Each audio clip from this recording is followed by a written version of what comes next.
Welcome in MPSC exam goal. MPSC exam goal या YouTube चॅनलमधील आजचा video असणार आहे दिल्ली सल्तनत महसूल व्यवस्थेवर आधारित.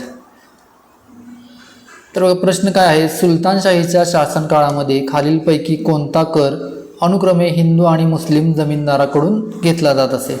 पर्याय 1 जिझिया आणि उशर, पर्याय 2 जिझिया आणि खम्स, पर्याय 3 खिराज आणि जकात आणि पर्याय 4 खम्स आणि जकात. तर यामधील अचूक उत्तर आहे बघा पर्याय क्रमांक 3 खिराज आणि जकात. तर आजचा प्रश्न फक्त कर व्यवस्थेवर आधारित नाही. हा प्रश्न सोडवण्यासाठी दिल्ली सल्तनतीची प्रशासन व्यवस्था, इस्लामी कर प्रणाली आणि मध्ययुगीन भारताची आर्थिक रचना समजून घेणे आवश्यक आहे. तर बघा मित्रांनो, MPSCमध्ये अशा प्रकारचे प्रश्न वारंवार विचारले जातात. आयोग थेट खिराज म्हणजे काय असे विचारत नाही, त्याऐवजी 2-3 करांची नावे एकत्र देऊन त्यामधील योग्य जोडी ओळखण्यास सांगतो. म्हणून जर आपण प्रत्येक कराचा अर्थ, उद्देश आणि कोणाकडून घेतला जात असे हे समजावून घेतले तर या विषयावरील कोणताही प्रश्न सहजपणे सोडवता येऊ शकतो.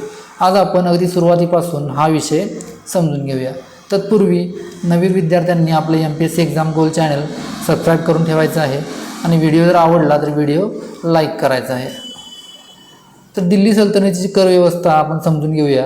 इतिहासात कोणतेही राज्य असो, मौर्य, गुप्त, सातवाहन, दिल्ली सल्तनत किंवा मुघल, एक गोष्ट सर्वांमध्ये समान होती. ती कोणती होती? तर राज्य चालवण्यासाठी मोठ्या प्रमाणावर महसूल आवश्यक असतो. सैन्य ठेवायचे, किल्ले बांधायचे, अधिकाऱ्यांना वेतन द्यायचे, रस्ते, कालवे आणि इतर सार्वजनिक कामे करायची. यासाठी मोठ्या प्रमाणावर पैसा लागतो. हा पैसा आता कुठून येणार? तर याच उत्तरामध्ये कर व्यवस्थेचा जन्म झाला. दिल्ली सल्तनतीच्या काळामध्ये राज्याच्या उत्पन्नाचा सर्वात मोठा स्रोत म्हणजे कर, ज्यालाच आपण रेव्हेन्यू म्हणतो. पण प्रत्येक नागरिकांकडून एकच कर घेतला जात नव्हता. व्यक्तीचा धर्म, जमीन, व्यवसाय आणि उत्पन्न यानुसार वेगवेगळे कर आकारले जातात. यामध्ये जिझिया, खिराज, उशर, जकात आणि खम्स हे कर येतात. तर आता प्रश्नातील सर्वात महत्त्वाचा शब्द, स्पर्धा परीक्षेमध्ये अनेक विद्यार्थी पूर्ण प्रश्न वाचत नाहीत आणि तेथे चूक होते. या प्रश्नात सर्वात महत्त्वाचा शब्द म्हणजे जमीनदाराकडून. हा शब्द दुर्लक्षित केला तर उत्तर नक्कीच चुकते, कारण जिझिया हा हिंदूंशी संबंधित कर असला तरी तो जमिनीवरील कर नाही. त्याचप्रमाणे जकात हा मुस्लिमांशी संबंधित कर असला तरी तो प्रत्येक वेळी जमीन महसूल म्हणून आकारला जात नाही. म्हणून प्रश्नात जमीनदार हा शब्द मुद्दाम दिलेला आहे. हा शब्द लक्षात घेतल्यानंतर योग्य उत्तराकडे जाणे सोपे होते. आता योग्य उत्तर समजून घेऊया. तर बघा, खिराज म्हणजे काय? या प्रश्नातील पहिला महत्त्वाचा शब्द आहे खिराज. इतिहासातील अनेक विद्यार्थ्यांना हा शब्द कठीण वाटतो, पण प्रत्यक्षात याचा अर्थ खूप सोपा आहे. खिराज म्हणजे जमिनीवरील महसूल कर. ज्या व्यक्तीकडे शेतीची जमीन होती आणि त्या जमिनीतून उत्पादन मिळत होते त्या उत्पादनावर हा कर आकारला जात असे. म्हणजेच हा कर थेट जमिनीशी संबंधित होता. आता प्रारंभी इस्लामी कायद्यानुसार खिराज हा मुख्यतः बिगर मुस्लिम जमीनधारकांच्या जमिनीवर आकारला जाणारा कर मानला जात होता. याच कारणामुळे MPSCच्या अधिकृत उत्तरामध्ये हिंदू जमीनदारांशी खिराज हा पर्याय स्वीकारलेला आहे. आता खिराजचे महत्त्व बघा. राज्यात सर्वात मोठा महसूल कोणता? उत्तर आहे खिराज. राज्याचा सर्वात मोठा महसूल कोणता? तर उत्तर आहे खिराज. याच महसुलातून सैन्य उभे राहायचे, याच महसुलातून प्रशासन चालायचे, याच पैशातून किल्ले, रस्ते, सार्वजनिक बांधकामे आणि राजदरबाराला खर्च भागवला जायचा. म्हणजेच खिराज हा फक्त एक कर नव्हता, तर तो संपूर्ण राज्याचा अर्थव्यवस्थेचा कणा होता. आता अल्लाउद्दीन खिलजी आणि खिराज. आता इतिहासातील एक महत्त्वाचे उदाहरण पाहूया. अल्लाउद्दीन खिलजी हा दिल्ली सल्तनतीतील अत्यंत सक्षम आणि कठोर शासक मानला जात होता. त्याने महसूल व्यवस्थेमध्ये अनेक सुधारणा केल्या. शेतकऱ्यांकडून मिळणारा महसूल आणि शिस्तबद्ध पद्धतीने गोळा करण्याची व्यवस्था केली. जमिनीचे मोजमाप, उत्पन्नाचा अंदाज आणि महसूल वसुली यावर भर दिला. यामुळे राज्याच्या तिजोरीत मोठ्या प्रमाणावर महसूल जमा होऊ लागला. MPSCमध्ये अल्लाउद्दीन खिलजी आणि महसूल सुधारणा यावर वारंवार प्रश्न विचारले जातात. तर आता जकात समजून घेऊया. आता दुसरा शब्द आहे जकात. हा शब्द आपण अनेकदा ऐकतो, परंतु जकात म्हणजे केवळ कर नाही, ती इस्लाम धर्मातील एक अत्यंत महत्त्वाची धार्मिक संकल्पना आहे. इस्लाम धर्मातील 5 मूलभूत कर्तव्यांपैकी एक म्हणजे जकात देणे. ज्या मुस्लिम व्यक्तीकडे ठराविक मर्यादेपेक्षा जास्त संपत्ती असेल त्याने आपल्या संपत्तीतील ठराविक हिस्सा गरीब, गरजू, अनाथ आणि समाजातील दुर्बल घटकांच्या मदतीसाठी द्यावा. ही केवळ आर्थिक व्यवस्था नव्हती तर सामाजिक न्यायाची संकल्पना होती. आता जकातचं महत्त्व काय बघा. आज आपण सोशल वेलफेअर किंवा कल्याणकारी राज्य याविषयी बोलतो. त्या काळात जकात ही व्यवस्था समाजातील आर्थिक विषमता कमी करण्याचे काम करत होती. म्हणूनच जकातचा उद्देश राज्य श्रीमंत करणे नव्हता तर समाजातील गरीब घटकांना मदत करणे हा होता. ही गोष्ट लक्षात ठेवणे अत्यंत महत्त्वाचे आहे. मग या प्रश्नात योग्य उत्तर 3च का? तर संपूर्ण प्रश्न पाहूया, वाचूया. हिंदू आणि मुस्लिम जमीनदाराकडून अनुक्रमे कोणता कर घेतला जात असे? MPSCच्या अधिकृत उत्तरतालिकेनुसार हिंदू, बिगर मुस्लिम जमीनधारक म्हणजे खिराज आणि मुस्लिमांशी संबंधित कर म्हणजे जकात. म्हणूनच या प्रश्नाचे अचूक योग्य उत्तर कोणतं आहे? पर्याय क्रमांक 3 खिराज आणि जकात. तर मित्रांनो, इतिहासामध्ये फक्त करांची नावे पाठ करून उपयोग होत नाही, त्या करांमधील संकल्पना समजून घेतली पाहिजे. आज आपण पाहिले दिल्ली सल्तनतीची कर व्यवस्था का निर्माण झाली, खिराज म्हणजे काय, जकात म्हणजे काय, अल्लाउद्दीन खिलजीच्या महसूल व्यवस्थेचे महत्त्व आणि MPSCने या प्रश्नात खिराज आणि जकात हे उत्तर का स्वीकारले. आता उरलेल्या पर्यायांचे विश्लेषण करूया. मित्रांनो, स्पर्धा परीक्षामध्ये एक गोष्ट नेहमी लक्षात ठेवा, योग्य उत्तर जितके महत्त्वाचे असते तितके चुकीचे पर्याय समजून घेणे महत्त्वाचे असते. कारण MPSC अनेकदा आजचा चुकीचा पर्याय उद्या नवीन प्रश्नामध्ये योग्य उत्तर म्हणून विचारते. म्हणून आता आपण प्रत्येक पर्याय अगदी सखोलपणे समजून घ्यायचा आहे. तर पर्याय 1 जिझिया आणि उशर. हा पर्याय पाहिल्यावर अनेक विद्यार्थ्यांना वाटते की हेच उत्तर असावे, कारण त्यांना माहिती असते जिझिया हा हिंदूंशी संबंधित कर होता आणि उशर हा मुस्लिमांशी संबंधित कर होता. पण इथेच MPSC विद्यार्थ्यांची सर्वात मोठी चूक होते. चला प्रथम जिझिया समजून घेऊया. जिझिया म्हणजे काय? तर बघा, इतिहासामध्ये जिझिया हा सर्वात जास्त चर्चेत असलेला कर आहे. परंतु अनेक विद्यार्थ्यांच्या मनामध्ये एक गैरसमज असतो. त्यांना वाटते जिझिया म्हणजे हिंदूंच्या जमिनीवर लावलेला कर, पण हे पूर्णपणे चुकीचे आहे. जिझिया हा जमिनीवरील कर नव्हता, तो वैयक्तिक कर, पोल टॅक्स होता. म्हणजे एखादी व्यक्ती मुस्लिम नव्हती आणि ती इस्लामी राज्यामध्ये राहत होती तर त्या व्यक्तीकडून संरक्षणाच्या बदल्यात हा कर आकारला जात असे. याचा जमिनीशी काहीही संबंध नव्हता. जिझिया का घेतला जात होता? तर आता प्रश्न पडतो, राज्य हा कर का घेत होते? इस्लामी कायद्यानुसार बिगर मुस्लिम नागरिकांना राज्यात संरक्षण देत असे. इस्लामी कायद्यानुसार बिगर मुस्लिम नागरिकांना राज्य संरक्षण देत असे, त्याच्या बदल्यात हा कर आकारला जाईल. म्हणूनच जिझियाचा उद्देश महसूल मिळवणे आणि संरक्षण व्यवस्था टिकवून ठेवणे हा होता. जिझिया सर्वांकडून घेतला जात होता का? नाही. ही गोष्ट अत्यंत महत्त्वाची आहे. इतिहासामध्ये अनेक वर्गांना जिझियातून सूट होती. उदाहरणार्थ महिला, लहान मुले, वृद्ध, अपंग, काही साधू संत, काही अत्यंत गरीब व्यक्ती. म्हणून जिझिया हा सर्व हिंदूंवर लादलेला कर होता असे म्हणणे चुकीचे ठरेल. आता फिरोजशाह तुघलक आणि जिझिया. MPSCमध्ये अनेकदा हा प्रश्न विचारला जातो, ब्राह्मणांवर जिझिया कोणी लागू केला? उत्तर आहे फिरोजशाह तुघलक. यांच्या काळामध्ये जिझियाची अंमलबजावणी अधिक कठोर करण्यात आली. हा मुद्दा परीक्षेसाठी अत्यंत महत्त्वाचा आहे. आता उशर समजून घेऊया. तर मित्रांनो, आता दुसरा शब्द आहे उशर. उशर हा देखील शेतीशी संबंधित कर होता. उशर हा देखील शेतीशी संबंधित कर होता.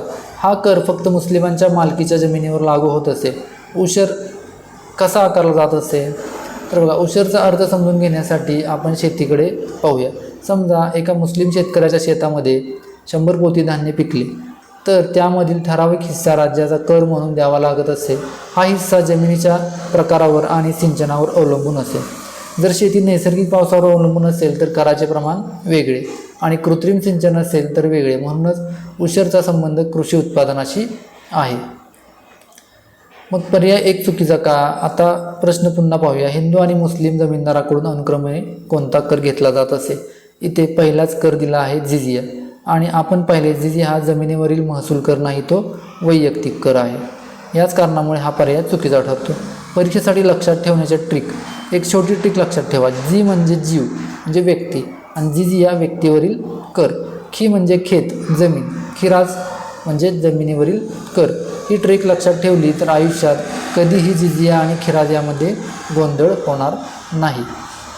आता इतिहासकारांचं मत काय बघा, प्रसिद्ध इतिहासकार सतीश चंद्र यांनी मेडिवल इंडिया या ग्रंथामध्ये स्पष्ट केले आहे की जिझिया आणि खिराज हे दोन वेगवेगळ्या स्वरूपाचे कर होते. तसेच इरफान हबीब यांनीही मध्ययुगीन महसूल व्यवस्थेचे विश्लेषण करताना कृषी महसूल आणि वैयक्तिक कर यामधील स्पष्ट फरक सांगितला आहे. म्हणून MPSCमध्ये जर कधी जमिनीवरील कर असा शब्द आला तर सर्वप्रथम खिराज आणि उशर हे आठवले पाहिजे आणि जिझिया नाही. मित्रांनो, आता आपण शेवटचे 2 पर्यायांचे विश्लेषण करूया. हे 2 पर्याय MPSCमध्ये विद्यार्थ्यांना गोंधळात टाकण्यासाठी मुद्दाम दिलेले असतात, कारण यामध्ये खम्स हा शब्द आला की अनेक विद्यार्थ्यांना तो महसूल कर वाटतो, पण प्रत्यक्षात त्याचे स्वरूप पूर्णपणे वेगळे आहे. आता पर्याय 2, जिझिया आणि खम्स. या पर्यायातील पहिला शब्द म्हणजे जिझिया. आपण मागील भागात पाहिले की जिझिया हा व्यक्तिगत कर होता, त्याच्या जमिनीशी कोणताही संबंध नव्हता. म्हणून प्रश्नात जमीनदार हा शब्द असल्यामुळे जिझिया पहिल्या टप्प्यातच बाद होतो. पण आता दुसरा शब्द समजून घेऊया. खम्स म्हणजे काय, तर खम्स हा अरबी शब्द आहे. त्याचा अर्थ होतो 1/5. इतिहासामध्ये जेव्हा एखाद्या युद्धामध्ये विजय मिळत असे तेव्हा सैनिकांना मोठ्या प्रमाणावर धन, दागिने, घोडे, शस्त्रे आणि इतर संपत्ती मिळत असे. या सर्व लुटीपैकी 1/5 हिस्सा राज्याच्या तिजोरीमध्ये जमा केला जात असे. यालाच खम्स असे म्हणतात. खम्सचा उद्देश काय होता? खम्स हा शेतीवरील कर नव्हता, जमीनदारांवरील कर नव्हता आणि सामान्य नागरिकांकडेही तो घेतला जात नव्हता. तो फक्त युद्धामध्ये मिळालेल्या संपत्तीशी संबंधित होता. या निधीतून सैन्य, प्रशासन आणि राज्यकारभारासाठी खर्च केला जात असे. म्हणूनच खम्स हा पूर्णपणे वेगळ्या स्वरूपाचा कर आहे. मग पर्याय 2 चुकीचा का? आता प्रश्न पुन्हा वाचा. हिंदू आणि मुस्लिम जमीनदाराकडून कोणता कर घेतला जात असे? परंतु जिझिया वैयक्तिक कर, खम्स युद्धातील लूट या दोन्हींपैकी एकाचाही जमीन महसुलाशी संबंध नाही. म्हणून हा पर्याय पूर्णपणे चुकीचा आहे. आता पर्याय 4, खम्स आणि जकात. मित्रांनो, आता शेवटचा पर्याय पाहूया. या पर्यायात जकात हा शब्द योग्य असल्यामुळे अनेक विद्यार्थ्यांचा गोंधळ होतो. पण MPSCमध्ये प्रश्न पूर्ण वाचणे खूप महत्त्वाचे असते, कारण प्रश्नामध्ये पहिला कर हिंदू जमीनदाराशी विचारलेला आहे आणि पहिल्या ठिकाणी दिलेला आहे खम्स. आता आपण पाहिले खम्सचा जमीनदाराशी काही संबंध नाही, त्यामुळे हा पर्याय देखील चुकीचा ठरतो. आता 5ही कर एकदा समजून घेऊया. आता आपण संपूर्ण विषय एका मिनिटामध्ये रिव्हिजन करूया. खिराज हा जमिनीवरील महसूल कर होता. मुख्यतः बिगर मुस्लिम किंवा जमीनधारकांच्या जमिनीवर आकारला जात असे. MPSCमध्ये लँड रेव्हेन्यू म्हटले की सर्वप्रथम खिराज आठवला पाहिजे. दुसरा उशर हा मुस्लिमांच्या मालकीच्या जमिनीवरील कृषी उत्पादनावर आकारला जाणारा कर होता. हा देखील शेतीशी संबंधित कर होता. तिसरा आहे जिझिया. हा बिगर मुस्लिम प्रौढ पुरुषांकडून घेतला जाणारा वैयक्तिक कर होता. त्याचा जमिनीशी कोणताही संबंध नाही. आणि 4 जकात. जकात हा इस्लामिक धार्मिक कर्तव्य म्हणून आकारला जाणारा कर होता. त्याचा उपयोग गरीब, गरजू, अनाथ आणि समाज कल्याणासाठी केला जात असे. आणि 5वं आहे खम्स.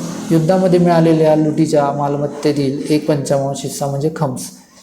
आता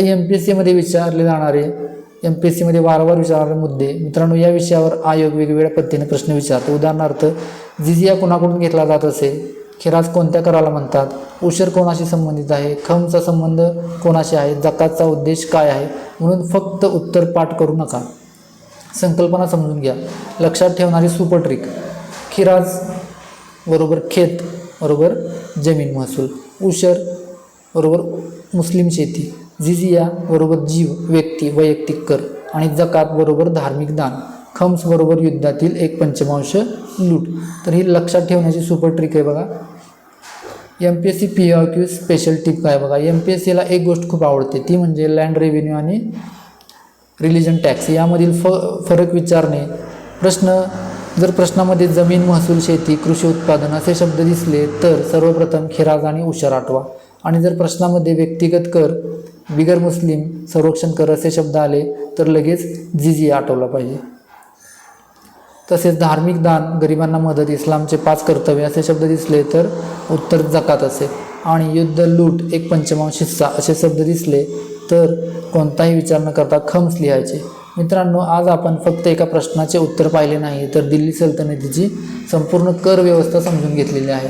आता तुम्हाला खिराज, उशर, जिझिया, जकात आणि खम्स या 5ही करांमधील फरक स्पष्ट झाला असेल.